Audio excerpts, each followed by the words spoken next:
Citoyennes, citoyens, bonjour et bienvenue dans ce nouvel espace commentaire, l'émission où je réponds à vos questions de la semaine.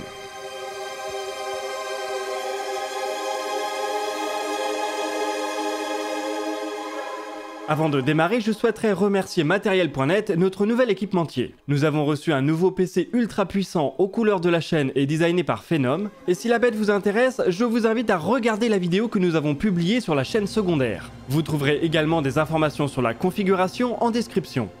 Bref, nous on va commencer cet épisode avec la première question. Pourrais-tu nous parler de la comète 2014 UN 271 ? Bonjour Chris. Sur la chaîne, on a évoqué à plusieurs reprises les objets qui évoluent dans la partie extérieure du système solaire, au-delà de l'orbite de Neptune. On trouve ainsi des objets glacés de diverses tailles, dont Pluton, dans ce qu'on appelle la ceinture de Kuiper, située entre 30 et 50 unités astronomiques du Soleil. Bien plus loin, probablement à plusieurs milliers d'unités astronomiques de notre étoile, se trouve le nuage de Oort, qui contient lui aussi un très grand nombre de corps glacés. Ces deux structures forment des réservoirs de comètes.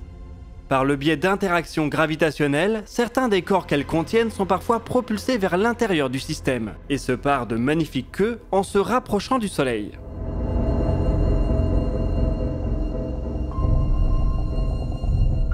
« 2014 UN 271 est un représentant assez particulier de ce phénomène.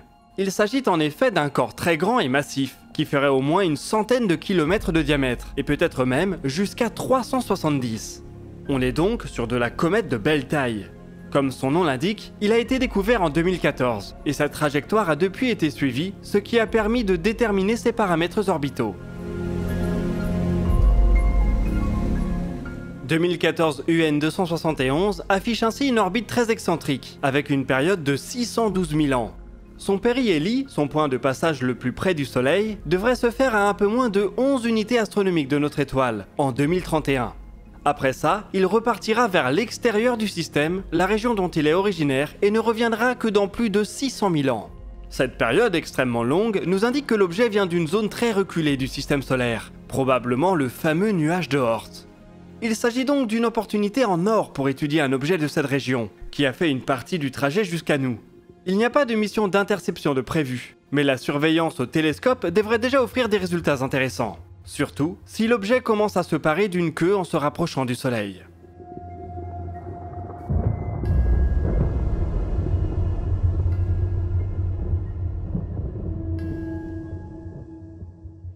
On va enchaîner avec la question de Christophe et on va parler de supraconducteurs.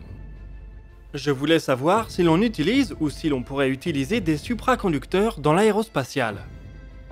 Bonjour Christophe. Les supraconducteurs sont des matériaux qui perdent toute résistance électrique à basse température.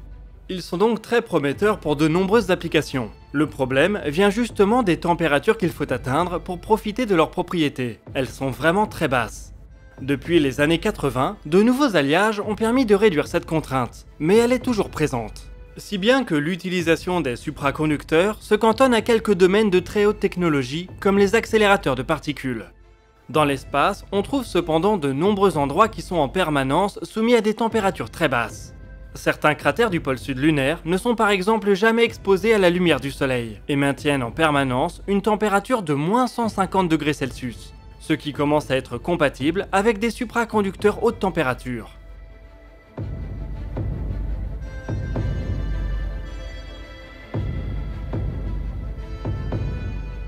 Si jamais la NASA et ses partenaires veulent installer une base au pôle sud, cela ouvre la voie à des infrastructures énergétiques ultra performantes. À bord des satellites, l'idée est plus complexe à mettre en œuvre. Dès que ces derniers passent dans la lumière du Soleil, ils chauffent très rapidement. S'ils étaient équipés de supraconducteurs, ces derniers perdraient donc leurs propriétés. On peut imaginer doter des satellites ou des vaisseaux d'immenses boucliers solaires comme celui de James Webb. Ce dernier permettra au télescope de se maintenir à 50 degrés au-dessus du zéro absolu, ce qui est compatible avec certains supraconducteurs haute température.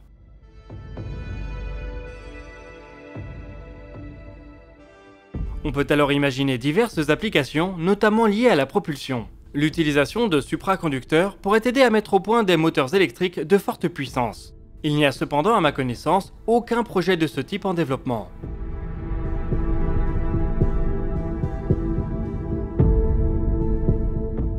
Pour la prochaine question, celle de Nicolas, on va partir du côté de Boca Chica. Tu pourrais parler de la Starbase d'Elon Musk ? Bonjour Nicolas. À l'origine, Boca Chica est une toute petite communauté, à peine un village. Pendant la majeure partie de son existence, elle n'a compté que quelques dizaines d'habitants tout au plus. L'arrivée d'une bonne partie des activités de SpaceX liées au Starship a tout changé. Boca Chica fournit maintenant d'activités et son nom est connu par tous les passionnés d'espace de la planète.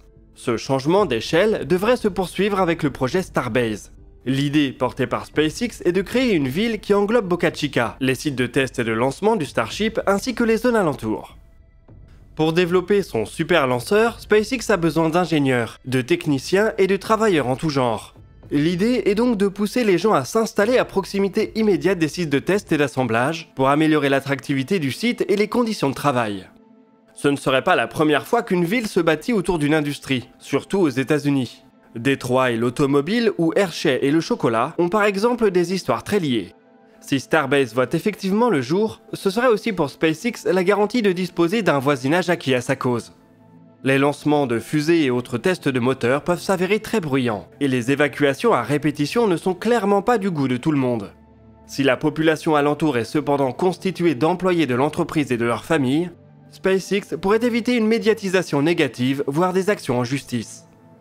On ne peut cependant pas si facilement bâtir une ville à partir de rien. Boca Chica n'a pour le moment presque pas d'infrastructure. Il s'agirait donc pour SpaceX d'un investissement conséquent.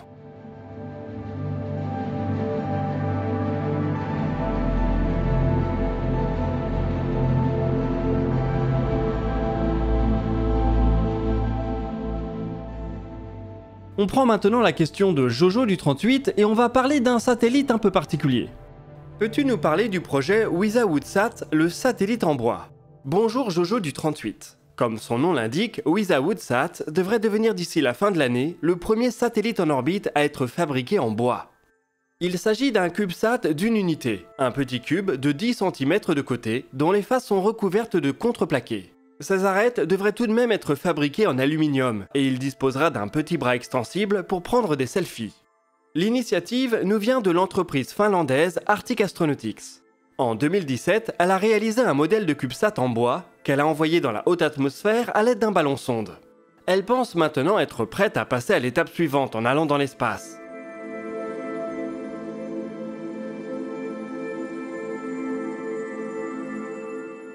WISA-WOODSat devrait donc décoller à bord d'une fusée Electron de Rocket Lab dans les mois qui viennent. Il sera placé sur une orbite polaire entre 500 et 600 km d'altitude. Sa mission est de prouver que le bois peut constituer un matériau valable pour les applications spatiales. Les faces du nanosatellite sont ainsi conçues avec le même contreplaqué de bouleau qu'on peut trouver dans le commerce. Il a par contre été asséché et recouvert d'une très fine pellicule d'oxyde d'aluminium. Cela devrait permettre d'éviter au bois de dégazer une fois soumis au vide spatial. Pour s'assurer que le matériau réagit comme prévu, Arctic Astronautics s'est adjoint l'aide de l'ESA. L'agence fournit quelques capteurs qui permettront de s'assurer que le satellite conserve son intégrité. Une paire de caméras devrait observer des changements intéressants. Le bois devrait en effet peu à peu s'assombrir sous l'effet des ultraviolets du soleil. Les enjeux scientifiques de la mission restent très limités, mais qui sait, peut-être que WISA-WOODSat prouvera que l'un des plus anciens matériaux de construction terrestre a sa place dans les applications spatiales.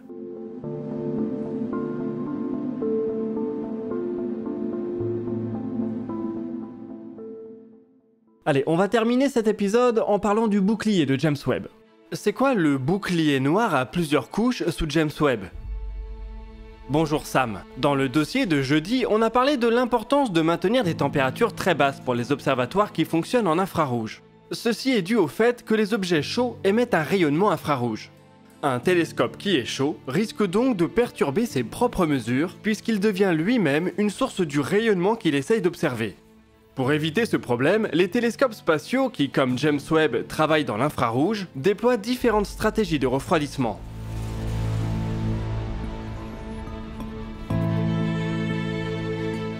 Il y a plusieurs problèmes à prendre en compte. Le principal vient de la lumière du soleil qui réchauffe tous les objets qui y sont exposés. C'est là que l'espèce de voile en forme de losange qu'on peut voir sous le télescope entre en jeu. Il s'agit en fait d'un pare-soleil. Il est constitué de 5 couches très fines et réfléchissantes. Seule la couche située sur l'extérieur sera exposée à la lumière du soleil, de la Terre et de la Lune. Les couches suivantes sont là pour intercepter et rayonner la chaleur qui pourrait être transmise par conduction, via les rares points d'attache entre les couches. Ce dispositif permettra au télescope et à ses instruments de se maintenir en permanence à moins 220 degrés Celsius.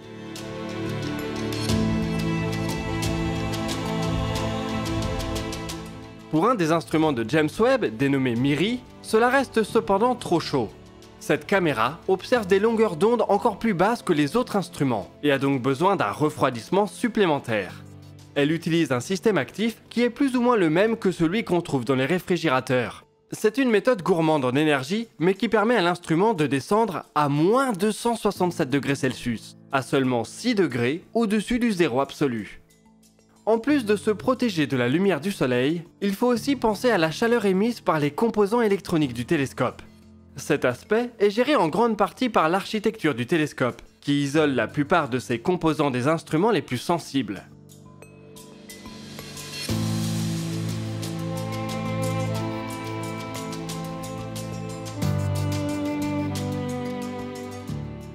Voilà, j'espère que cet espace commentaire vous a plu et qu'on a répondu à quelques-unes de vos interrogations. Nous, on se retrouve la semaine prochaine pour d'autres vidéos sur l'actualité spatiale. D'ici là, citoyennes, citoyens, portez-vous bien.